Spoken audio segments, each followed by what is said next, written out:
ഇപ്പം ടൂർ പോണൊരു കാലമാണ് സ്കൂളിൽ നിന്നൊക്കെ. അവിടെ കുട്ടികൾ വരും, ഞാൻ ടൂർ പോട്ടെ എന്ന് ചോദിച്ചിട്ട്. ആ ഓനും ഉണ്ടാവില്ലേ പൂതി എന്നൊക്കെ ചോദിച്ച് ഉമ്മ അപ്പാനെ സോപ്പടിക്കും. അങ്ങനെ 4000 5000 ഒക്കെ വാങ്ങിക്കൊടുത്തിട്ട് ഓനും ടൂർ പോകും. ടൂറ് പോയി വരുമ്പോഴേക്ക് പോയ കുട്ടിയല്ല, വേറൊരു കുട്ടിയായിട്ട് മാറിയിട്ടുണ്ടാവും. കോമൺ ചെയ്ത് പറയല്ല, അങ്ങനെ പോയി അങ്ങനെ തന്നെ വന്നവരൊക്കെ ഉണ്ടാവും. എന്തായാലും കുറേ നിസ്കാരം ഖളാ ആക്കിയിട്ടുണ്ടാവും. മദ്രസയിലെ ഉസ്താദന്മാരോടൊപ്പം സിയാറത്തിന് പോയതല്ല, ളുഹർ അസർ ജമ്മാക്കണം, അത് മസ്അലയും പറഞ്ഞു കൊടുത്തുകൊണ്ട് അവരെല്ലാ വക്തും നിസ്കരിപ്പിച്ച് കൊണ്ടുവരാൻ അതിൽ പ്രത്യേകിച്ച് താല്പര്യമുള്ളവർ കുറവായിരിക്കും. അങ്ങനെ കുറേ നിസ്കാരം ഖളാ ആക്കിയിട്ടുണ്ടാവും. അതൊരു വശത്ത്. ചില കുട്ടികൾ വരുമ്പോഴേക്ക് MDMA പോലെയുള്ള കഠിനമായ രാസമയക്കുമരുന്നുകളുടെ അഡിക്റ്റുകളായിട്ടുണ്ടാകും. നല്ലോണം ശ്രദ്ധിക്കാനാണ് ഞാൻ പറയണത്. മൗലവിമാർ പോലും ഈയിടെ പത്രത്തിലൊക്കെ വന്നത് ഒരു പള്ളിയിൽ ഉസ്താദിനെ MDMA പിടിച്ചു എന്നാണ്. അയാൾക്കെതിരെ ഭയങ്കരമായി സോഷ്യൽ മീഡിയയിലെ പല ഗ്രൂപ്പുകളിലും ചർച്ച വന്നിരുന്നു. എനിക്ക് തോന്നിയത് സഹതാപാണ്. MDMA കുറിച്ച് കുറച്ച് പഠിക്കാൻ കഴിഞ്ഞതുകൊണ്ട് എനിക്ക് സഹതാപം തോന്നി. ഒരൊറ്റ പ്രാവശ്യം ആ സാധനം മൂക്കിലൂടെ കയറിയാൽ അഡിക്റ്റ് ആകുമെന്നാണ് ശാസ്ത്രാഭിപ്രായം. ഒരൊറ്റ പ്രാവശ്യം മൂക്കിലൂടെ കയറിയാൽ മതി. അതിന് പ്രത്യേകിച്ച് സ്മെല്ലില്ല എന്നുള്ളത് നമ്മൾ മനസ്സിലാക്കണം. അതിൻ്റെ ബേസിക്കൽ രൂപത്തിന് കളറും ഇല്ല, ടേസ്റ്റും ഇല്ല, സ്മെല്ലും ഇല്ല. എങ്ങനെ ഉള്ളിൽ കയറ്റാന്നർത്ഥം. 4 5 പഞ്ചസാരയേക്കാൾ ചെറിയ തരി കയ്യിൽ എവിടെയെങ്കിലുമൊക്കെ ഒന്ന് അമർത്തി വെച്ചിട്ട് ടൂറിന് പോണ ബസ് കയറിയിട്ടുണ്ട്, അങ്ങോട്ടും ഇങ്ങോട്ടും ജോഡി വിരിച്ചെന്ന് മിന്നാമിന്നിൽ ഏറ്റുവിട്ടിട്ടൊരു കളിവിറ്റങ്ങൾക്ക്. അതിൻ്റെ ഇടയിലൊന്നും കൂടെ ഒരതി മൂക്കിലൂടെ എടുത്തിട്ടുണ്ടെങ്കിൽ അവൻ്റെ കൈ യാദൃച്ഛികമായിട്ട് മൂക്ക് തട്ടിയെന്നേ കുട്ടി വിചാരിക്കുള്ളൂ.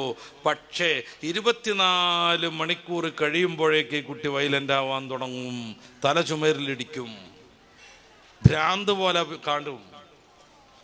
ഈ സാധനം പിന്നെ കിട്ടിയിട്ടില്ല എന്നുണ്ടെങ്കിൽ ആ കുട്ടി തല ഇടിച്ചിട്ട് ചുമരിൽ ഇടിച്ച് തല പൊട്ടിക്കും. കൃത്യമാ നേരം നോക്കി ആദ്യം തേച്ചെടുത്തോൻ വിളിക്കും, ഒന്ന് പുറത്തു പോകല്ലേന്ന് വെച്ചിട്ട്. പുറത്തു പോകണം, എനിക്ക് തല വരുത്തിട്ട് വയ്യാന്നറിയാൻ. അതിന് മാർഗമുണ്ടെന്നും പറഞ്ഞ് ഒരു വട്ടം കൂടിയും കൊടുക്കും. 2 3 ദിവസം സൗജന്യമായിട്ട് ഇത് കിട്ടുമ്പോഴേക്ക് ആ സാധനം ഇല്ലാതെ ബാലൻസ് കീപ്പ് ചെയ്യാൻ കഴിയില്ല കുട്ടിക്ക്, ആടിക്കൊണ്ടിരിക്കും. മാരകമായ മയക്കുമരുന്നുകളുടെ അഡിക്റ്റുകളായാൽ ഉമ്മ ദ്വേർന്നിട്ട് വല്യമ്മ ദ്വേർന്നിട്ട് രക്ഷപ്പെട്ടാലല്ലാതെ, ഓൻ്റെ പഴയ ഉസ്താദിനെ കണ്ടിട്ട് ദ്വേർക്കാൻ പറഞ്ഞപ്പോൾ മൂപ്പരാൾ ദ്വേർന്നിട്ട് രക്ഷപ്പെട്ടാതല്ലാതെ ഒരു മരുന്നുകൊണ്ടും അവനെ രക്ഷപ്പെടുത്താൻ സാധ്യമല്ല നിലവിൽ. എന്നെ ഖത്തർക്ക് വിളിച്ചുകൊണ്ടിരിക്കണ ഒരു വാപ്പ, ഒന്ന് വരണ ഒരു 5 ദിവസത്തിനൊന്നും പറഞ്ഞുണ്ട്.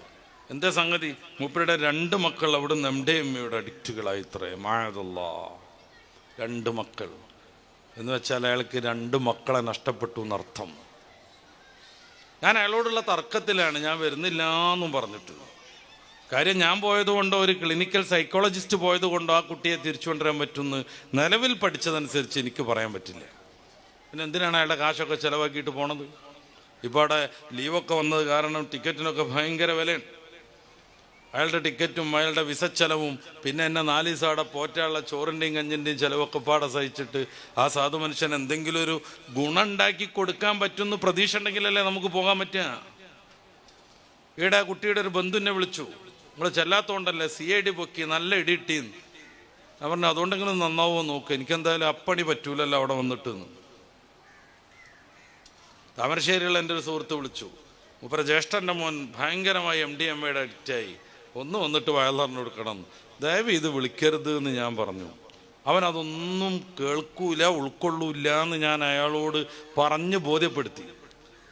ഒരു 4 5 ദിവസം കഴിഞ്ഞപ്പോൾ അയാൾ എന്നെ വിളിക്കണ്, ഇപ്പോൾ നല്ല ഉഷാറായിക്കണ്. എന്തേന്ന് ചോദിച്ചു. ഞങ്ങൾ അവനെ വീട്ടിലിട്ട് അടച്ചു, പുറത്തേക്ക് വിടൂല.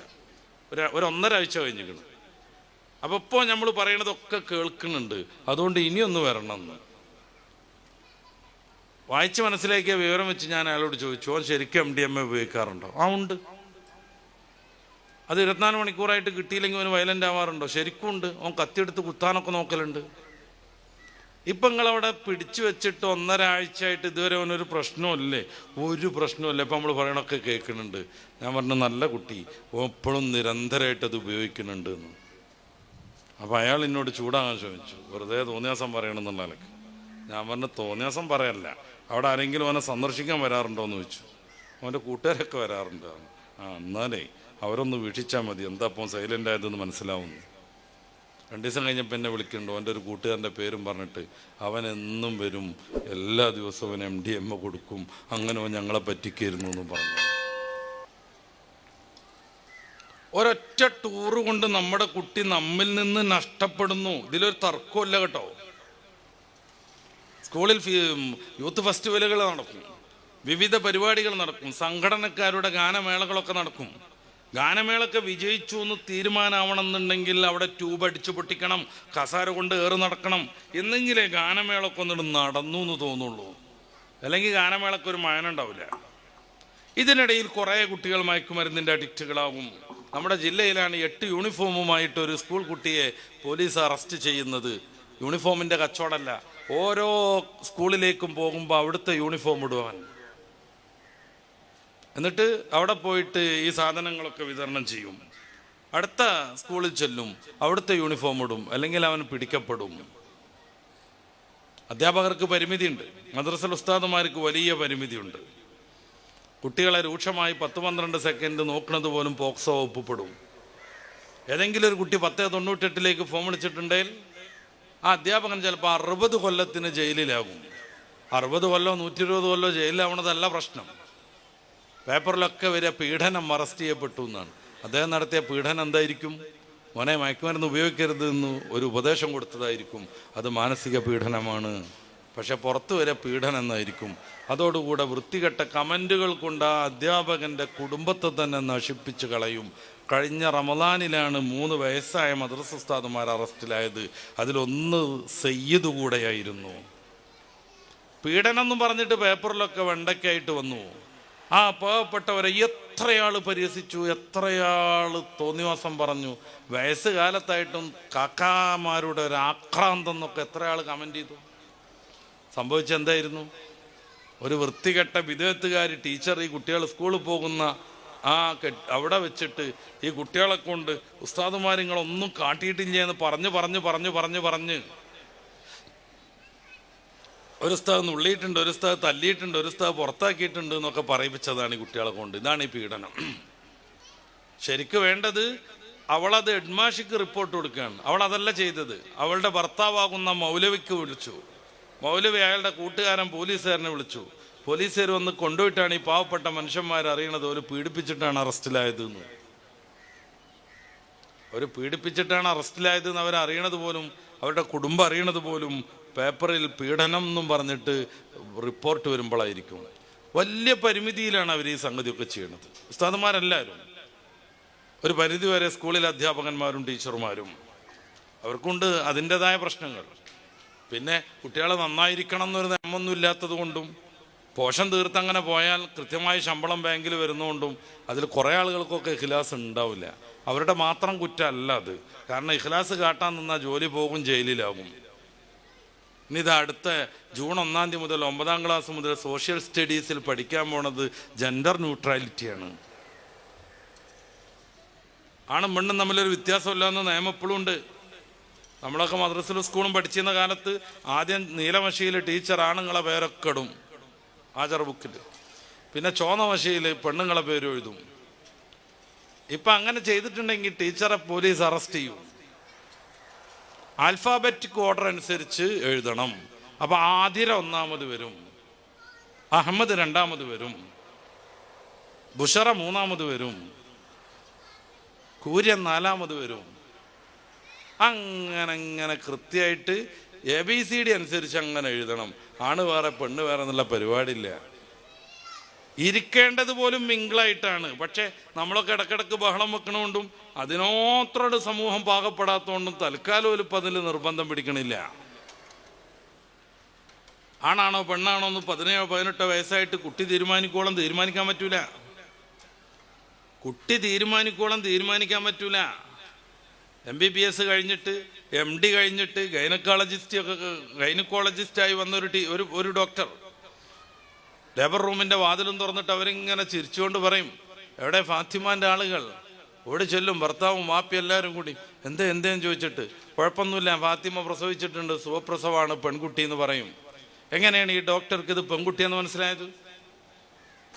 എൻ്റെ മുമ്പിലുള്ള കാരണവന്മാർക്ക് വയസ്സായവന്മാരൊക്കെ ഉണ്ടാവും, എത്തപ്പത് മനസ്സിലാകാൻ അത്ര വലിയ പണിയെന്ന് വിചാരിക്കണവർ. ഇനി അങ്ങനെ മനസ്സിലാകാൻ പാടില്ല എന്നാണ്. മൂത്രമൊഴിക്കണ ഓർഗം കണ്ടിട്ട് ഇനി ആണാ പെണ്ണാ തീരുമാനിക്കാൻ പാടില്ല. അതുകൊണ്ട് സെക്സേ തീരുമാനമാവുള്ളൂ, ജെൻഡർ തീരുമാനിക്കാൻ പറ്റൂല. ഏത് ലിംഗം എന്നുള്ളത് തീരുമാനിക്കാൻ പറ്റൂല. പുരുഷനാണോ പെണ്ണാണോ എന്നുള്ളത് തീരുമാനിക്കാൻ പറ്റൂല. അതിനി എന്ത് വേണം? കുട്ടികൾ ചിന്തിച്ച് പക്വതൊക്കെ ആയിട്ട് ഓരോരുത്തർ തീരുമാനിക്കണം. അപ്പോഴേക്ക് താടിയൊക്കെ ഒന്നുണ്ടാവും, മീശൊക്കെ ഒന്നുണ്ടാവും, എന്നാലും ആ കുട്ടിക്ക് തീരുമാനിക്കാം അവൻ പെണ്ണാണെന്ന്. അല്ലെങ്കിൽ ആണാണ് എന്ന് പെണ്ണായിട്ട് വളർന്നൊരു കുട്ടിക്ക് തീരുമാനിക്കാം. ഡ്രസ് കോഡിൽ വ്യത്യാസം പാടില്ല. രണ്ടുപേർക്കും ട്രൗസർ ഇടാം, രണ്ടുപേർക്കും ഒരേ പാൻസ് ഇടാം. ബാലുശ്ശേരി സ്കൂളിലൊക്കെ നടത്താൻ തുടങ്ങിയത് അതായിരുന്നു, യൂണിഫോം ഈക്വാലിറ്റി. രണ്ടാളും പാൻറ് ഇടുക, രണ്ടാളും കുപ്പായ ഇടുക. അപ്പോഴും ഈ പെൺകുട്ടികളെ പറ്റിക്കാണ്. ആണുങ്ങളുടേതായി അറിയപ്പെട്ട ആ ഒരു ഡ്രസ്സിലേക്ക് അവരെ ഇടിച്ച് കയറ്റുകയാണ്, അവരെ തോൽപ്പിക്കുകയാണ്. എന്തുകൊണ്ട് ചുരിദാറും അതിൻ്റെ സഹായം ഇടുന്ന സാധനവും ആണുങ്ങൾക്കും കൂടി നിർബന്ധമായിക്കൂടായിരുന്നു? എന്നാലും ഈക്വലാവുമല്ലോ. എന്തുകൊണ്ട് ആൺകുട്ടികൾ ഇനി മുതൽ പാവാടയും ജമ്പറൊക്കെ ഇടണമെന്ന് പറയാഞ്ഞു? അപ്പോഴും ഈക്വലാവുമല്ലോ. ഈ പെൺകുട്ടികളെ പിന്നെയും പറ്റിക്കുകയാണ്, ആണുങ്ങളുടെ ഡ്രസ്സ് ഇടണമെന്ന് പറഞ്ഞിട്ട് ഇങ്ങോട്ട് നിർബന്ധിപ്പിച്ചാക്കുകയാണ്. അന്ന് ഉന്നത വിദ്യാഭ്യാസ മന്ത്രി 4/24 ഒരു ട്വീറ്റ് ചെയ്തു. അവരെഴുതുകയാണ്, കേരളത്തിലെ ചെറുപ്പക്കാര് ഈ ഹെട്രോനോർമാറ്റീവ് എന്ന് പറയുന്ന ജീവിത രീതി, ഒന്ന് ചാണായി വന്ന് ആണായി വളർന്ന് പെണ്ണായി ജനിച്ച് പെണ്ണായി വളർന്ന ഈ ഒരു ജീവിത രീതി കൊണ്ട് ഭയങ്കരമായി പ്രയാസപ്പെട്ട് ടെൻഷൻ അടിച്ച് നിൽക്കുകയാണ്. അവരതിൽ നിന്ന് മാറ്റിയിട്ട് ക്യൂർ ജീവിത രീതിയിലേക്ക് കൊണ്ടുപോകാനുള്ള ആദ്യത്തെ പടിയാണിത് എന്ന് വിസ്തരിച്ച് പറയേണ്ടതാണ്. എനിക്ക് സമയത്തിന് പരിമിതിയുണ്ട്. എന്ന് വെച്ചാൽ ആണായിട്ടും പെണ്ണായിട്ടും വളരുന്നത് കൊണ്ട് വലിയ പ്രശ്നമുണ്ട്. കാരണം കല്യാണം കഴിക്കണം, പിന്നെ കുട്ടികളെ നോക്കണം, രോഗം വന്നാൽ ചികിത്സിക്കണം, ചെലവുണ്ടാക്കണം, വീടുണ്ടാക്കണം, അങ്ങനെ കുറേ പരിപാടിയില്ലേ. അത് വിചാരിച്ച് വിഷമിച്ച് നിൽക്കണ കേരളത്തിലെ യുവസമൂഹത്തെ അതിൽ നിന്ന് മാറ്റിയിട്ട് തോന്നിയാസ ജീവിതം, ക്യൂർ എന്ന് പറഞ്ഞാൽ തന്നെ വിചിത്രം എന്നാണ് അതിൻ്റെ അർത്ഥം. വിചിത്ര ജീവിതത്തിലേക്ക് കൊണ്ടുവരാനുള്ള ഒന്നാമത്തെ സ്റ്റെപ്പാണിത് എന്നും പറഞ്ഞിട്ടാണ് യൂണിഫോം ഈക്വാലിറ്റി നടത്തിയത്. അപ്പൊ കുട്ടി ജനിക്കുന്നതോടുകൂടെ ആണാ പെണ്ണാ തീരുമാനിക്കാൻ പറ്റൂല. അത് നിയമം കേരളത്തിൽ ഔദ്യോഗികമായിട്ട് വന്നാൽ വാതിൽ തുറന്നിട്ട് പറയും, എവിടെ ഫാത്തിമാന്റെ ആളുകൾ എന്ന് ചോദിക്കും. അപ്പോൾ ഓടിച്ചെല്ലണ സമയത്ത് ഫാത്തിമ പ്രസവിച്ചു വിട്ടോ എന്ന് പറയും. ഏതാ കുട്ടി അറിയുമ്പോൾ ഷട്ടപ്പ് എന്നറിയും. ഡോക്ടർ മുണ്ടരുത് അറിയും. ഏതാ കുട്ടി? മുണ്ടരുത്. ഇനി എപ്പോഴാ അത് ആണും പെണ്ണും തിരിയാന്നറിയും നിങ്ങൾ? കുട്ടിക്ക് പ്രായമൊക്കെ ആയിട്ട് കുറച്ച് വലുതായിട്ട് ഓള് തീരുമാനിക്കണം. അതുവരെ ഈ സാധനം ആണാ പെണ്ണാ തീരുമാനിക്കാതെ ന്യൂട്രൽ ഇടണം. ഫസ്റ്റുക്കും സെക്കൻഡുക്കും റിവേഴ്സുക്കും ഒന്നും ഇടരുത്. ഇതിനാണ് ജെൻഡർ ന്യൂട്രാലിറ്റി എന്ന് പറഞ്ഞാൽ. ഈ പുസ്തകമാണ് പഠിപ്പിക്കാൻ പോണത് അടുത്ത ജൂൺ 1 മുതൽ സോഷ്യൽ സ്റ്റഡീസിൽ 9ാം ക്ലാസ്സിൽ. പ്രതിഷേധങ്ങളൊന്നും അവർക്ക് വലിയ വിഷയമൊന്നുമല്ല, കരുതിയത് നടപ്പിലാക്കും. താന്തോന്നികളായൊരു തലമുറയെ സൃഷ്ടിച്ചുകൊണ്ടിരിക്കും.